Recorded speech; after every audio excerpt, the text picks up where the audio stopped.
हरे कृष्णा, राधे राधे। भक्तों, एक बार फिर से बहुत बहुत स्वागत है आपका हमारे किशोरी कृपा चैनल में। तो आज इस वीडियो में हम आपको कार्तिक मास में पड़ने वाली आंवला नवमी, जिसे कि अक्षय नवमी भी कहते हैं, इसकी बहुत ही सरल पूजा विधि बताने वाले हैं।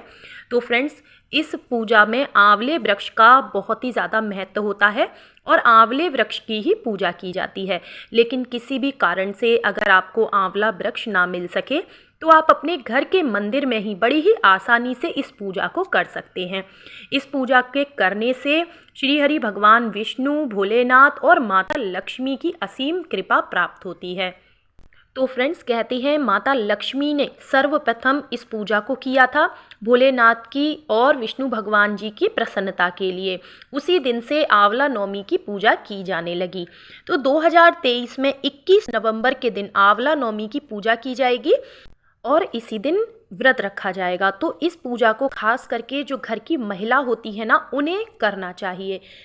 तो फ्रेंड्स, सबसे पहले आप जिस जगह पर पूजा करने वाले हैं उस जगह को आप लीप लेंगे, या तो आप हल्दी से या गाय का गोबर आपको मिल जाए उससे लीप लीजिए।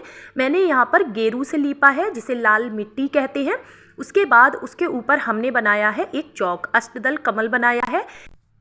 इसकी जगह पर आप स्वास्तिक भी बना सकते हैं। उसके बाद फ्रेंड्स देखिए, मेरे पास ये आंवले का वृक्ष है, गमले में ही लगा हुआ है। अगर आपके पास ना हो तो कोई भी बात नहीं है, ठीक है, आप बिना इस वृक्ष के भी पूजन कर सकते हैं। और अगर आप ला सकते हैं तो बहुत अच्छी बात है, आप पूजा करें। पूजा के बाद आप अगर इसको किसी ब्राह्मण को मंदिर में अगर कहीं भी आप दान कर देंगे या किसी ऐसे स्थान पर इस वृक्ष को लगा देंगे, जैसे पार्क हो गया, मंदिर हो गया, इससे भी आपको बहुत ही ज़्यादा लाभ होता है, ठीक है।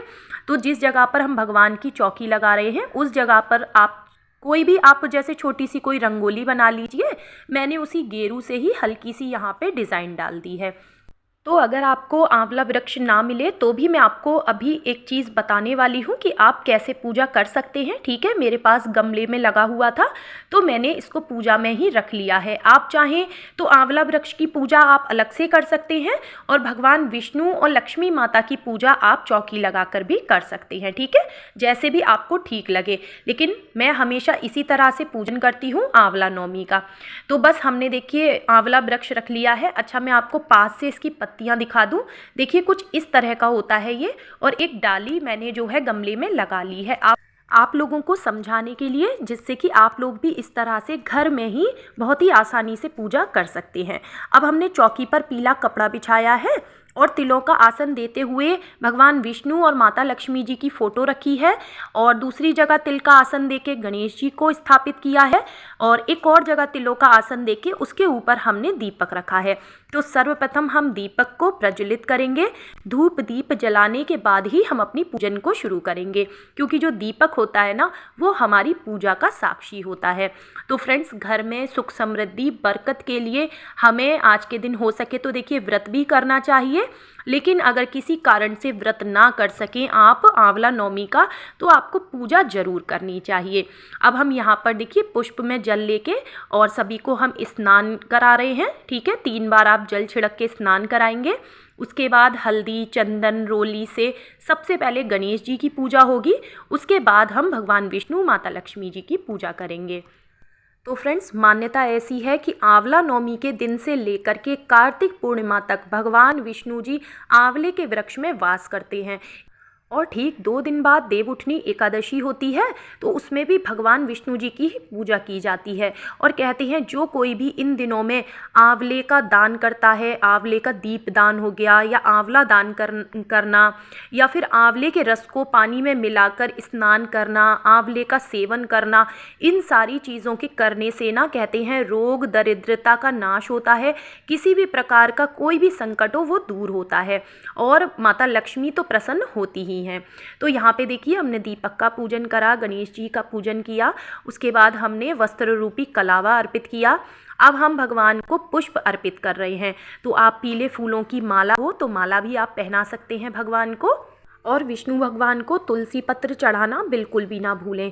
अब हम यहाँ पर लड्डू का भोग दे रहे हैं गणेश भगवान जी को, जिसमें हमें तुलसी पत्र नहीं डालना है, ठीक है। तो माता लक्ष्मी को अनार बेहद प्रिय है, भगवान विष्णु जी को केले, तो मैंने यहाँ पे अनार और केले का भोग लगाया है। साथ ही देखिए, हम कुछ भी रखें ना रखें आज की पूजा में हमें आंवले ज़रूर रखने हैं।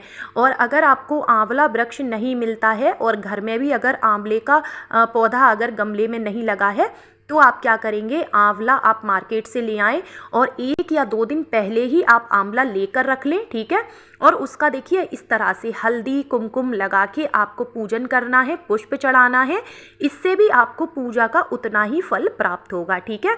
उसके बाद आप ये किसी को दान कर देंगे। कभी आप भोग लगाना चाहते हैं वो भोग लगाएंगे। मैंने यहाँ पे बताशे का भोग लगाया है। अब मैं आपको बताती हूँ कि आपको आंवला वृक्ष की पूजा कैसे करनी है। तो देखिए, आंवला वृक्ष में आज के दिन अपना दूध जरूर से चढ़ाना है, ठीक है। आप चाहे किसी बड़े वृक्ष की पूजा कर रहे हैं या फिर आप गमले में लगे हुए वृक्ष की पूजा कर रहे हैं, ठीक है। तो आप कच्चे दूध से सींचेंगे पौधे को, उसके बाद आप जल चढ़ाएंगे, उसके बाद आप हल्दी से चंदन से इस तरह से आप तिलक करेंगे। फ्रेंड्स, बिल्कुल साक्षात विष्णु भगवान जी की जैसे आप पूजा करते हैं ना, उसी प्रकार से आपको आंवला वृक्ष की पूजा करनी है। और अगर आपका गमला सिंपल है बिल्कुल, तो आप उसे गेरू से लीप सकते हैं या फिर हल्दी से लीप सकते हैं, ठीक है। गमले पे आप स्वास्तिक बना सकते हैं, मतलब आप गमले को सुंदर सा आप सजा लें, उसके बाद ही आप उसका पूजा करें। उसके बाद देखिए, हम भगवान को पुष्प अर्पित कर रहे हैं। अब मैंने लिया है यहाँ पर धागा, ये है मौली धागा, आप कच्चा सूत भी ले सकते हैं। तो फ्रेंड्स, मैं ये धागा इसी पर लपेट के आपको दिखा रही हूँ। अगर आप बड़े वृक्ष की पूजा कर रहे हैं तो आप वहाँ पर परिक्रमा भी करेंगे, और अगर आप गमले में रखे वृक्ष की पूजा कर रहे हैं तो उस गमले को ऐसी जगह पर रखें जहाँ पर कि आप परिक्रमा कर सकें, ठीक है। तो ये धागे को मैंने इस तरह से लपेट दिया है। उसके बाद फ्रेंड्स देखिए, जो हमने स्वास्तिक बनाया था वहाँ पर हम थोड़े से पुष्प रखेंगे, क्योंकि हमें यहाँ पर दीपक रखना है। और हमने पूजा में जो दीपक जलाया है वो अलग होना चाहिए, और 5 दीपक हमें अलग से जलाने हैं, ठीक है। तो ये 5 दीपक आप चाहें आप आंवले वृक्ष के नीचे ही जला सकते हैं। तो ये 5 दीपक मैं भगवान विष्णु जी के सामने जला रही हूँ, और 1 दीपक हम जलाएंगे आंवले जो हमने गमले में जो पौधा लगाया है उसके नीचे। तो फ्रेंड्स, आप आंवले वृक्ष की पूजा जो है सुबह से लेकर के और 11 बजे तक, दोपहर के 11 साढ़े 11 बजे तक आप ज़रूर से कर लें, ठीक है। दीपदान तो आप संध्या के समय में भी कर सकते हैं। तो देखिए, मैंने जो 5 दीपक जलाए हैं वो हम यहाँ पर रख देंगे भगवान के सामने, और 1 दीपक हमने अपने जो आंवला जो हमने लगा रखा है गमले में वहाँ पे रखा हुआ है। तो इस तरह से देखिए पूजन करेंगे फ्रेंड्स। और अब हमें करनी है आरती। तो भगवान विष्णु माता लक्ष्मी की आरती हमें लौंग कपूर से जरूर से करनी चाहिए। इससे माता लक्ष्मी बहुत ही प्रसन्न होती हैं। माता को आप इत्र जरूर चढ़ाएं। और फ्रेंड्स, अगर आज के दिन आप आंवले वृक्ष के नीचे किसी ब्राह्मण ब्राह्मणी को भोजन कराते हैं ना, तो ये बहुत ही ज़्यादा अच्छा होता है। और आपको भी कुछ ना कुछ प्रसाद वहाँ पर बैठ के ग्रहण जरूर करना चाहिए। थोड़ी देर आंवले वृक्ष की छाँव में हो सके तो ज़रूर बैठना चाहिए। उसके बाद देखिए, कुछ हम दक्षिणा अर्पित कर देंगे। तो दक्षिणा हमारी पूजा में रही कमियों को पूरा करती है। इसके बाद फ्रेंड्स, संध्या के समय में अगर आप आंवला दीप बना करके आंवले के वृक्ष के नीचे या फिर तुलसी जी के पास या भगवान विष्णु जी के पास अगर आप इस तरह से दीप दान करते हैं तो ये स्वर्ण दान के बराबर माने जाते हैं। इससे माता लक्ष्मी बहुत प्रसन्न होती हैं। तो ये दीपक कैसे तैयार करने हैं इसका वीडियो आपको मेरे चैनल पर मिल जाएगा, लिंक मैं डिस्क्रिप्शन में दे दूँगी। तो फ्रेंड्स, उसके बाद आपको आंवला नवमी व्रत की कथा भी ज़रूर से सुननी चाहिए।